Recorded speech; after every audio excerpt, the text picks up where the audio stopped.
नमस्कार, आप देख रहे हैं शब पत्रिका न्यूज। इजरायल और हमास के बीच लंबे समय से चले आ रहे संघर्ष में एक और दुखद मोड़ सामने आया है, जिसने इजरायली समाज में हलचल मचा दी है। यरूशलेम पोस्ट में प्रकाशित एक हालिया रिपोर्ट ने इस सच्चाई का खुलासा किया है कि गाजा से लौटे इजरायली सैनिक मानसिक तनाव और अवसाद से जूझ रहे हैं। युद्ध की भयावहता से घर लौटने के बाद सैनिक PTSD, post traumatic stress disorder जैसी गहरी मानसिक समस्याओं में घिर गए हैं और आत्महत्या कर रहे हैं। देखिए ये रिपोर्ट। गाजा से बेटा वापस तो आया, लेकिन गाजा उसके भीतर रह गया। आत्महत्या करने वाले इजरायली सैनिक की मां का दर्द कुछ ऐसा है। इजरायली सैनिक गाजा में तबाही और तांडव मचाने के बाद घर लौटे हैं और अब उनका क्या हाल है, यरूशलेम पोस्ट ने एक खबर प्रकाशित करके बताया है। इजराइल का एक सैनिक पिछले साल के 7 अक्टूबर के हमास के हमले के बाद से गाजा पर हमले के लिए गया था।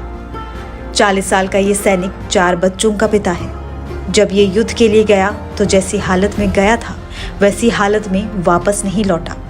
शरीर में कोई दिक्कत नहीं। ये सैनिक 6 महीनों तक अत्यधिक तनाव की जिंदगी जीता है और एक दिन आत्महत्या कर लेता है जब इसके युद्ध में लौटने की तारीख करीब आ जाती है। ये हाल किसी एक सैनिक का नहीं, इजराइल से हमास के खिलाफ गाजा में युद्ध के लिए गए हजारों सैनिकों का हाल कुछ ऐसा ही है।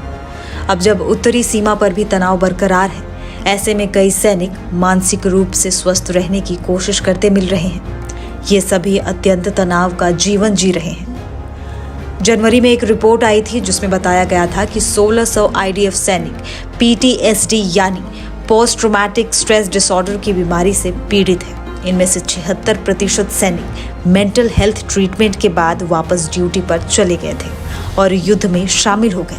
IDF ने अभी तक कोई भी आंकड़े जारी नहीं किए कि कितने सैनिकों ने आत्महत्या की है, लेकिन उनका कहना है कि सेना पूरी कोशिश कर रही है कि इस प्रकार के सैनिकों को पूरी तरह से मेडिकल सुविधाएं दी जाए।